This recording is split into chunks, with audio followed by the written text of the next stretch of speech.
Agustín Laje es su área de trabajo en la ciencia política. Es autor de 2 libros fundamentales a la edad que tiene. Uno es precisamente sobre el tema Los mitos setentistas, que es la política desarrollada por Kirchner, y el segundo, La farsa, que ya más que tocar el tema de los derechos humanos toca a la realidad actual del kirchnerismo. Tiene otros libros como Plumas Democráticas, y junto a Nicolás Márquez ha publicado el último libro que está acá, que es el de la farsa del kirchnerismo, que repito, es el de la época actual que él ha confrontado con la realidad. Buenas noches. No solo por cuestiones de protocolo, sino de educación. Muchas gracias, antes que nada, al Inter-American Institute for Democracy. Muchas gracias a Guillermo Lustó. Y muchas gracias a todos ustedes por estar hoy aquí para escuchar sobre estos temas tan importantes para nuestro país. Debo decir en primer lugar que encuentro, como un poco esto, yo soy un poco bajo, jugué al básquet 8 años, no sé cómo, pero bueno. ¿Cómo se dice? No, está bien. Quería decir en primer lugar que encuentro muy interesante el título que se le ha dado a esta conferencia, el uso del pasado. Y es que invita a abrir interrogantes sobre el objeto del uso del pasado, pues el uso del pasado secas nada nos dice sobre los propósitos y sobre los fines de esta instrumentalización de la historia. Es que efectivamente en la Argentina la historia se ha instrumentalizado, es decir, se ha hecho medio. Se ha hecho medio con fines de construcción de identidades políticas, se ha hecho medio con fines que tienen que ver con estafas multimillonarias, se ha hecho medio para postulados ideológicos extremistas.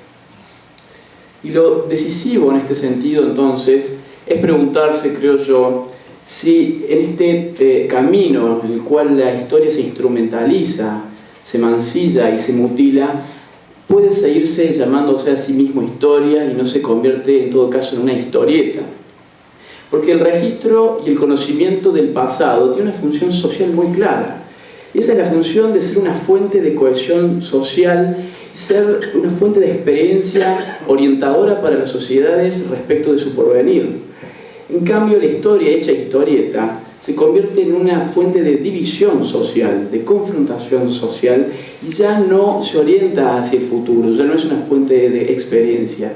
Se convierte en un anclaje eterno en el pasado, en una suerte de túnel del tiempo, que en definitiva a quienes más nos perjudican son a los jóvenes que no vivimos presencialmente la historia y que sin embargo nos encontramos discutiendo asuntos que tienen que ver con nuestra historia de hace 4 décadas. Y es lógico que la historieta sea así, porque en definitiva la historieta lo que hace es instrumentalizar el pasado, trayéndolo al presente, ya no como una tragedia, sino como una farsa, para ponerlo en términos de Marx.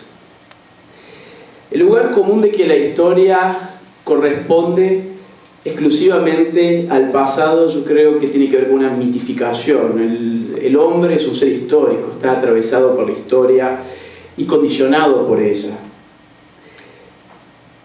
La historia es una colección de significados relativos a quiénes fuimos, quiénes somos, dónde estamos y hacia dónde queremos ir.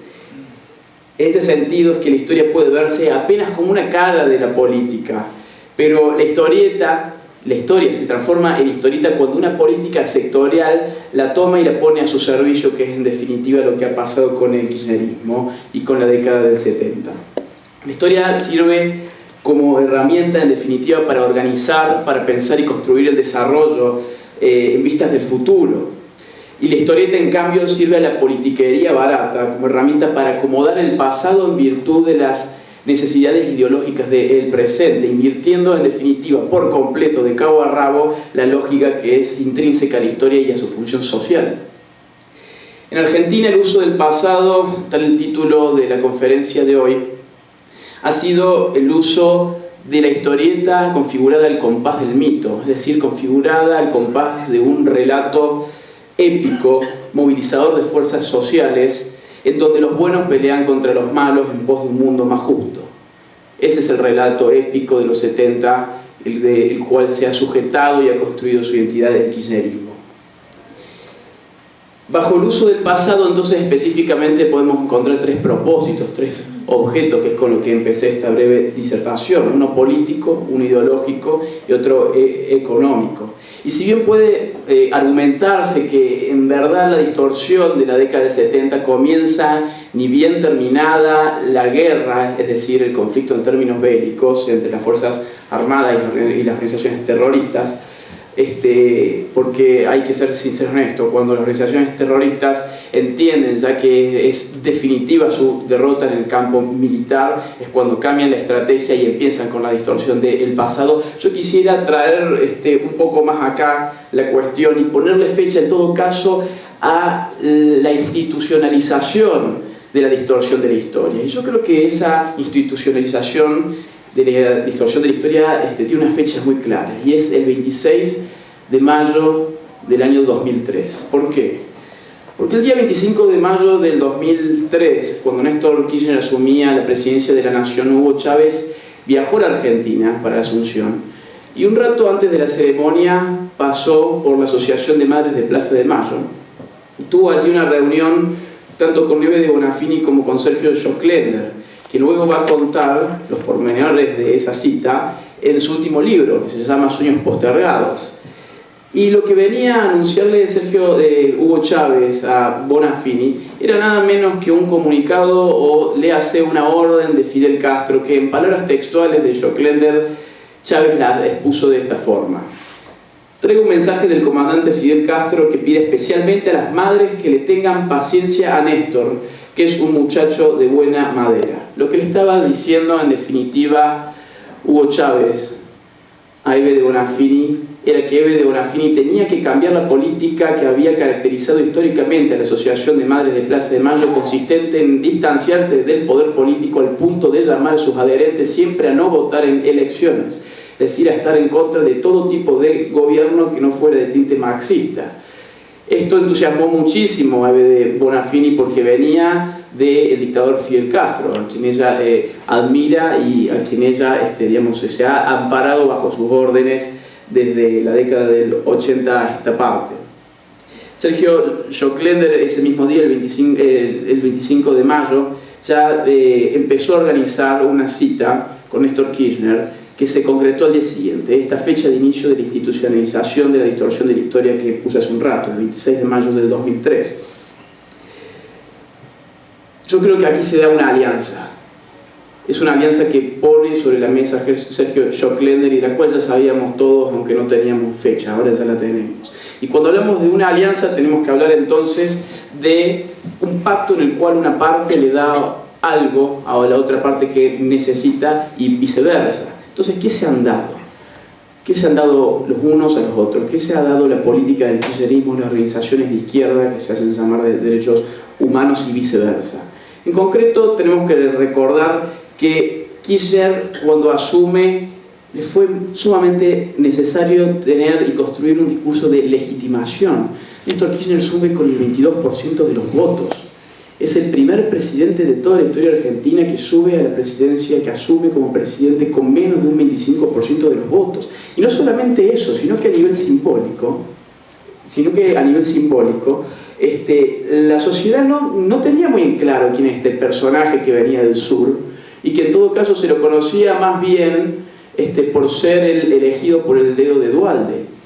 Néstor Kirchner necesitaba imperiosamente un discurso épico, y en ese sentido fue todo un animal político en el buen sentido del término. Néstor Kirchner se dio cuenta que en el espacio público informal, diría Habermas, ya había una serie de demandas efectuadas por grupos minúsculos pero sumamente escandalosos, que estaban pujando desde hacía tiempo para reabrir las heridas del pasado. Y Kirchner no dudó ni un segundo en tomar ese discurso como propio. No dudó un segundo, no solamente en contradecir de cabo a rabo la verdad histórica, sino incluso contradecir de cabo a rabo su propia biografía personal. Y es allí cuando el kirchnerismo, o Néstor Kirchner y Cristina Kirchner empiezan a hablar en términos de este matrimonio que fue perseguido durante los 70, que se exilió en el sur, que estuvieron presos por pensar distinto y que tuvieron un compromiso con la guerrilla, etc. En definitiva, el kirchnerismo tenía que mamar de toda la épica que la militancia de los derechos humanos traía consigo por estar vinculada justamente a la década más violenta del siglo XX. Y no importaba las dificultades para construir esta caricatura del Néstor revolucionario. Eso era fácil, el marketing político da para todo. Adicionalmente, y no me quiero saltar este tema, es que Néstor Kirchner encontró también algo decisivo para la constitución de la lógica política del populismo, que es la construcción de un enemigo. Si ustedes se fijan, todas las batallas que ha dado el kirchnerismo desde el 2003 hasta esta parte ha estado atravesado por esta mitificación de la historia. Cuando se ha atacado el campo eran los golpistas, cuando se ha atacado a la prensa era por los vínculos de Manito con la dictadura y Robles, etc. Bueno, ustedes saben sobre eso, no me voy a meter sobre el tema. Pero ha sido un discurso que le ha venido muy bien políticamente. ¿Y qué obtuvieron a cambio las organizaciones de los derechos humanos? Bueno, obtuvieron la apertura del Estado a sus demandas. Como dato de color, un par de meses más tarde de esta reunión del 26 de mayo de 2003, la Asociación Madres de Plaza de Mayo recibe un cheque de 1 millón de pesos emitido por el Tesoro de la Nación como fondo no reintegrable para cubrir sus deudas. Así pues, vemos que el uso del pasado tiene diversos objetos políticos, ideológicos, económicos. Lo cierto, y quiero meterme rápidamente con este tema porque es importante, es algo que hemos plasmado con Márquez en nuestro último libro, es que los Kirchner nunca se preocuparon por la cuestión de los 70 ni por la lucha de los derechos humanos. Y hay una serie de reportajes que hemos recogido en las páginas de este libro que quisiera leer rápidamente. Sé que leer puede ser un poco tedioso, pero es importante porque son cosas que importan. Ustedes fíjense lo que nos dice Milagro Pierini. Es dirigente santacruceña del movimiento ecuménico por los derechos humanos. Ella dice, acá los Kirchner nunca participaron. Es más, siempre nos ignoraron. Cuando en esa época nosotros trajimos dirigentes de derechos humanos como Eve de Bonafini, Carlotto, Nora Cortiñas, cuando nosotros teníamos que tratar de conseguir los pasajes aéreos que siempre han sido caros, íbamos a la legislatura y los únicos que nos daban eran los radicales y los del movimiento peronista opositor a Kirchner. A nivel oficial nunca tuvimos el menor apoyo. Ana Redonda, de la Comisión de Derechos Humanos de Río Gallegos, dice: Kirchner nunca defendió las libertades, ni siquiera nos daba alguna escuela para los actos del 24 de marzo. A mí se me cayeron las lágrimas al ver en el acto que hizo Kirchner en la ESMA, está hablando del 2004, a tantos amigos que estaban allí cantando sin saber quién era él. Se puso una máscara, no lo podíamos creer cuando lo escuchábamos hablar de derechos humanos como presidente. Es decir, una cosa fue el Néstor Kirchner de la Patagonia y otra cosa fue el Néstor Kirchner de la Nación, ¿no? Fíjense lo que dice Miguel del Pla, de la Comisión de Derechos Humanos, también del Sur. Dice, jamás ellos, Néstor y Cristina, se arrimaron a participar en este tipo de comisiones, nunca estuvieron en un acto del 24 de marzo, nunca estuvieron presentes en ninguna acción, ni declarativamente ni prácticamente. Yo recibí personalmente a Eve de Bonafini en aquella época y Eve de Bonafini jamás fue recibida por Kirchner, ni siendo intendente ni siendo gobernador. Es el campeón de la hipocresía en el mundo. Es evidente que este hombre está utilizando el tema de los derechos humanos como un factor de distracción. Ustedes fíjense qué hondo que ha calado todo este tema de los 70, que la principal organización juvenil en la Argentina lleva el nombre de la Cámpora, precisamente en honor a Héctor Cámpora, un fugaz presidente que duró tan solo 49 días en el poder y que estuvo aliado a los montoneros, y que la Cámpora, los jóvenes que integran la Cámpora, que en verdad parece más ancianos, jóvenes que hablan como ancianos, porque hablan con una prosa, digamos, que tiene que ver más con los 70 que con el siglo XXI, ellos encuentran en el kirchnerismo una suerte de continuidad ideológica de ese gobierno. Hoy la Cámpora yo creo que es el arquetipo de la farsa kirchnerista. Ellos dicen ser la continuidad de Montoneros, esto lo ha hecho Otavis, un dirigente de la Cámpora, pero la verdad es que son una suerte de yuppies que están más preocupados por cuánta plata hacen desde el Estado que por destruir al Estado, cuáles eran en verdad los objetivos de la guerrilla terrorista. Ahora, si el kirchnerismo encontró entonces en el uso del pasado la construcción de una ficcional identidad política, los grupos de izquierda de derechos humanos encontraron en el uso del pasado un objeto ideológico. Lograr instalar en la sociedad una versión distorsionada de la historia en términos de ángeles y demonios, que tendría su correlato en definitiva en la reapertura de los juicios, de los cuales ya se ha referido Mariano, y que hoy hay más de 1.500 militares presos y no hay ni un solo terrorista imputado siquiera. La historia, como vemos, es fuente de justicia, y la historieta, como vemos, es fuente de venganza. Y en tercer lugar, hay otro grupo de personas que vieron en el uso del pasado una forma de vida, ¿no? Encontraron que los años 70 pagan muy bien. Encontraron, y yo creo, que el ejemplo más claro que yo puedo dar en este momento sobre eso es el resonante caso de corrupción del proyecto Sueños Compartidos de la Fundación Madres de Plaza de Mayo, que ha desviado fondos por 280 millones de pesos. Estamos hablando casi de 30 millones de dólares, algo así. Era más porque el dólar valía menos. Okay. Tenía que hacer un promedio de los dólares. No, 90 millones de dólares. Claro. 40 millones de dólares. 90 millones de dólares. No se sabe dónde están y no hay una sola persona presa. Todo esto bajo el amparo del relato de los derechos humanos, y actualmente se está discutiendo sobre estatizar la Universidad de las Madres de Plaza de Mayo, esa misma desde donde Eve de Bonafini festejó el atentado contra las Torres Gemelas, y donde los profesores presentaron un seminario para explicar cómo ese atentado podía explicarse en función de la lucha de clases. Quiero aclarar que la estatización de esta universidad nos va a salir 200 millones de pesos más, ¿no? Hay gente que ha visto que paga bien los 70. ¿En qué consiste entonces, para cerrar, para hacerlo rápido, en qué consiste entonces esta distorsión del pasado, de los 70? Yo diría que más o menos el relato en un párrafo dice algo así. Se ha dicho que en Argentina hubo una lucha entre jóvenes idealistas que soñaban con un mundo mejor contra las Fuerzas Armadas, que un 24 de marzo de 1976 enloquecieron de repente y dieron un golpe de Estado que puso en marcha un plan genocida que produjo 30.000 desaparecidos.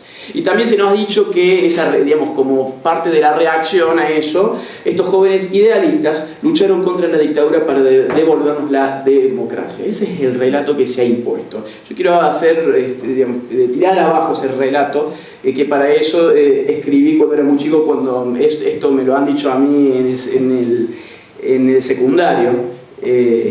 Saqué este libro en respuesta justamente a ese relato, y yo diría que ese relato es la historieta de la cual estoy hablando desde el inicio de esta charla, ¿no? La historia es otra.